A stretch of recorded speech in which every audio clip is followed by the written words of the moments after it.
Selamat pagi semuanya. Hari ini saya akan menjelaskan tentang variabel dan tipe data, dan nanti untuk implementasi program saya akan memperkenalkan bahasa pemrograman C++ dengan interface-nya Borland C++. Tapi sebelum itu saya akan membahas lagi, atau saya membahas utamanya algoritma yang sebelumnya sudah kita bahas lagi ya. Oke, saya awali dengan variabel.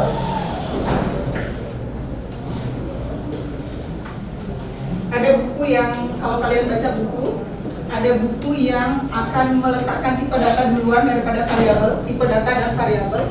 Ini dua hal yang merupakan pasangan gitu ya.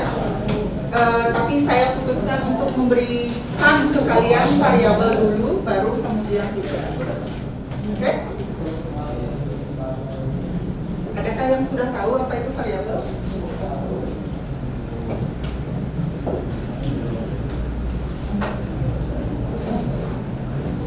Tidak? Belum? Belum ya? Ya. Gini, sebelum saya masuk ke definisi dari variabel, kalau kalian mau menyimpan sesuatu gitu di rumah nih, dalam real life, kalau kalian mau menyimpan sesuatu, misalkan kalian punya ember ya. Kemudian kalian punya 10 ember gitu. Kemudian kalian mau menyimpan sesuatu yang berbeda-beda di ember-ember ini. Oke? Misalkan ember pertama kalau kalian ingin menyimpan baju di situ. Yang kedua sepatu, yang ketiga cucian kotor dan seterusnya. Oke? Variabel adalah ember ini. Wadah. Oke? Tidak harus berupa ember, tapi tempat penyimpanan bisa dalam kehidupan nyata. Tempat penyimpanan tidak hanya ember. Misalkan lemari bisa. Kemudian apa lagi? Rak, misalkan. Kalau simpan berkas di mana? Di folder misalkan ya. Dan lain-lain. Jadi wadah tempat menyimpan sesuatu ini disebut dengan variabel. Apakah yang akan kita simpan? Data. Ya, nanti tipe dari data itu apa nanti berikutnya. Oke? Jadi variabel adalah tempat untuk menyimpan data. Seberapa lama? Selama-lamanya kah?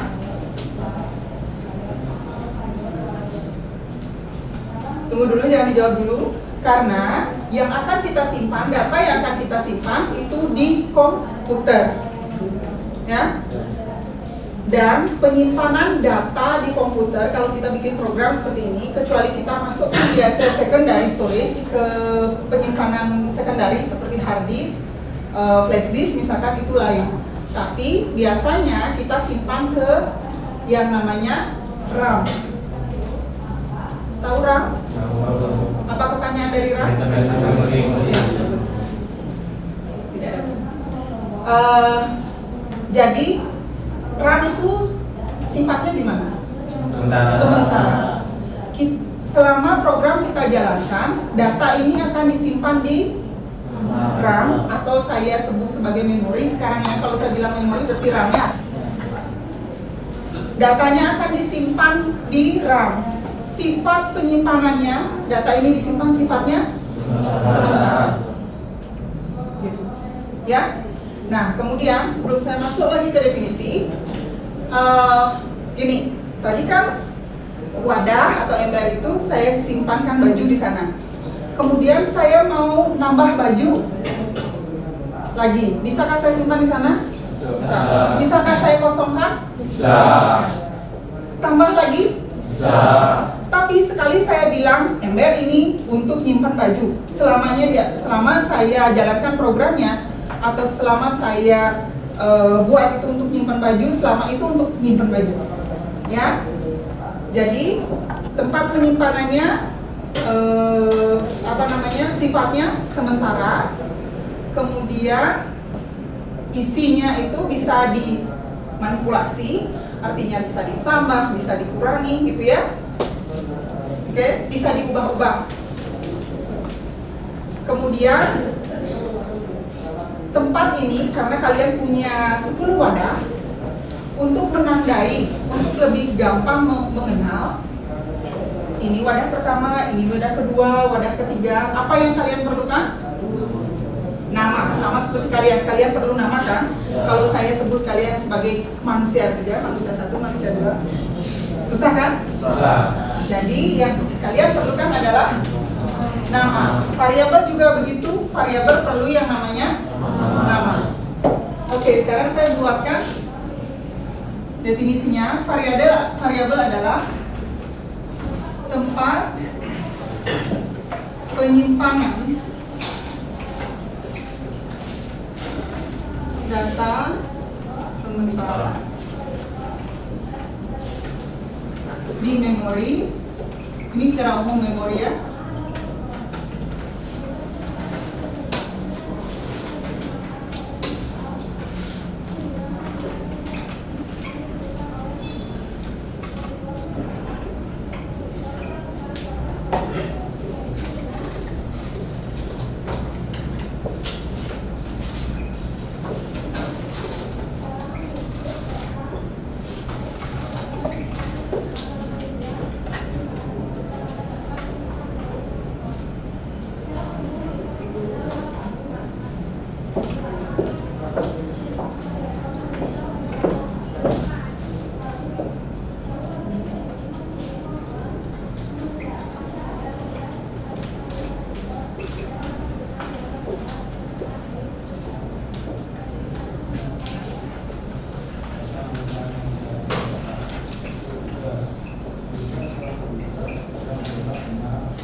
Setiap variabel memerlukan nama, seperti yang sudah saya jelaskan tadi.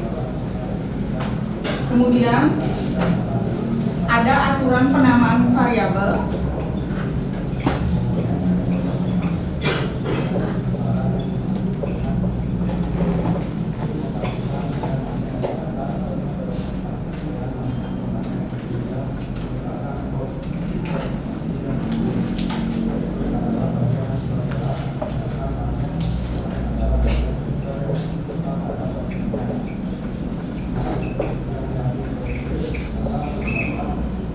Harus diawali dengan huruf.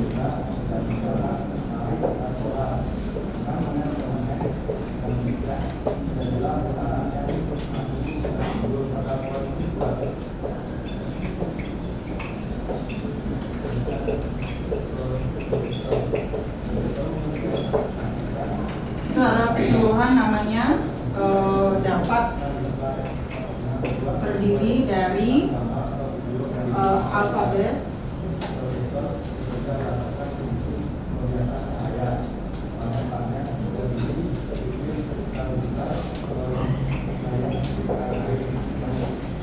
antaran, bilang antaran, campuran antaran,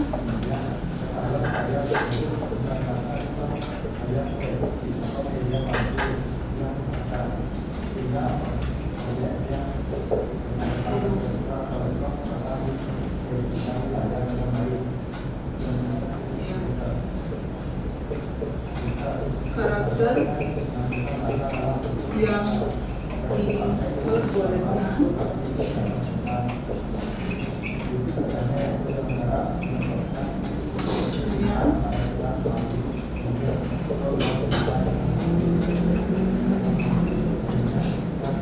tahu karakter underscore? Ya. Selain karakter underscore tidak boleh. Kemudian dalam bahasa C++,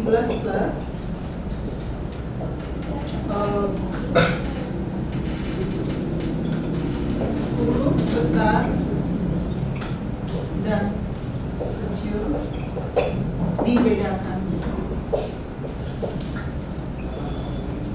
Ini disebut dengan case sensitive. Pernah dengar? Case sensitive, PE. Ya. Aturan penamaan variabel, variabelnya harus diawali dengan huruf.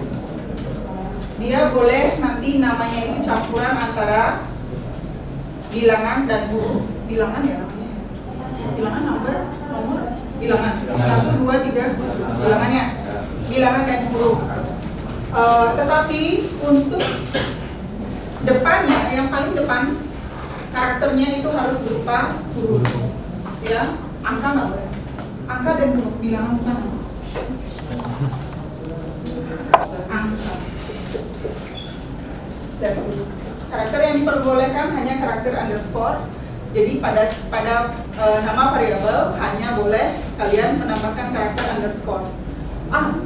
Yang nama variabel karakter paling depan juga boleh underscore.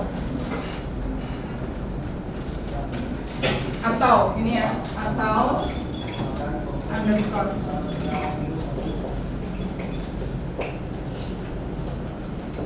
Kemudian dalam bahasa C++, karena yang kalian pelajari adalah nanti bahasa C++, jadi huruf besar dan kecilnya dibedakan. Maksudnya misalkan nama variabelnya misalkan data, ya, ini beda dengan data, beda dengan data, ya.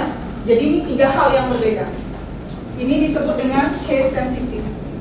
Ini bawaan dari bahasa C, C++, Java, ini sama aturan.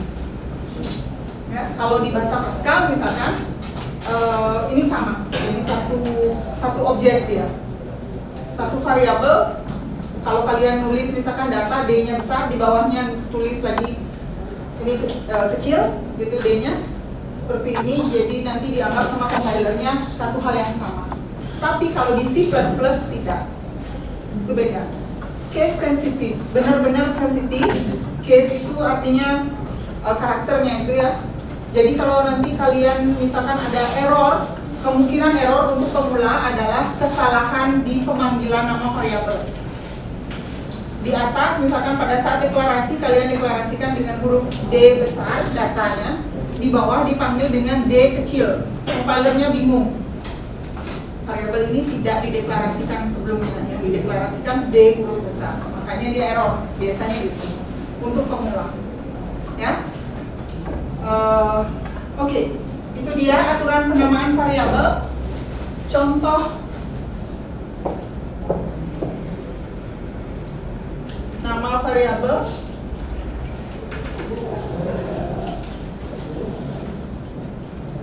Penamaan variabel tidak, satu lagi aturannya ya, saya tidak tulis. Nanti tidak boleh menggunakan tidak boleh menggunakan spasi, dan juga tidak boleh menggunakan kata-kata atau istilah yang sudah built-in. Ya, contohnya misalkan name. Nanti kalian sambil jalan tahu apa saja yang sudah built-in. Main, misalkan. Kemudian return, misalkan. Ya. Kemudian void, misalkan. Ini tidak boleh. Ada jenis-jenis nama ya atau istilah yang tidak boleh kalian gunakan sebagai nama variabel. Tapi so far karena kalian biasanya memilih nama menggunakan bahasa Indonesia, jarang ada yang terjadi crash. Artinya kesamaan ya antara built-in name variabel, nama variabelnya atau nama fungsinya dengan variabel yang kalian definisikan. Ya. Boleh di sini, tidak boleh. Mau ditambahkan? Tidak boleh menggunakan spasi. Spasi adalah karakter. Ya. White space namanya kalau dalam bahasa pemrogramannya, white space namanya. Lihat. Karakter yang diperbolehkan hanya karakter underscore. Ini sudah termasuk tidak boleh menggunakan spasi karena spasi adalah termasuk karakter. Ya, tanda bintang tidak boleh, tanda koma tidak boleh. Karakter apa lagi yang ada di keyboard itu selain underscore, bilangan dan huruf itu tidak boleh digunakan. Oke? Itu saja. Kemudian contoh nama variabelnya seperti tadi. Data nih boleh. Kemudian data ini boleh, ya. Tetapi kalau data 1 misalkan ini tidak boleh karena ada spasi. Spasi adalah karakter informasi, ya. Itu tidak boleh. Kemudian apa lagi yang tidak boleh? Misalkan 9 data, bolehkah? Apa lagi? Bintang data, ini tidak boleh, tidak boleh. Ini boleh, ini boleh, ini boleh, ini boleh. Ya. Di sana setelah underscore kita pakai angka bisa nggak? Setelah underscore kita pakai angka bisa? Bisa. Misalkan, untuk ini ya, kalau kalian mau, karena lagi soal ember tadi, atau wadah-wadahnya ada 10 misalkan, kalian mau menamai data 1, data 2, data 3, ya. Biasanya apa yang kalian lakukan karena tidak boleh menggunakan spasi, buat data 1 nempel atau data pakai underscore 1 boleh, ya. Jadi tadi pertanyaannya, bolehkah setelah underscore ditulis angka? Boleh, contoh. Ya, asalkan dia bukan yang pertama angkanya. Misalkan lagi D1 T4 misalkan gitu. Ini sudah alay nama variabel, boleh. Ya, asalkan dia bukan yang pertama angkanya. Bu, misalnya kan tadi bilang setelah underscore. Kalau misalnya underscore tapi datanya itu nggak ditulis langsung ke angka, underscore 1 ditulis bisa. Underscore 1 gitu? Ya. Boleh. Boleh. Ya, karena karakter pertamanya underscore. Boleh. Karakter setelah yang kedua, setelah yang pertama itu apapun boleh. Gabungan antara angka dan huruf, angka saja boleh, huruf saja boleh, campuran boleh, ditambahkan underscore lagi boleh.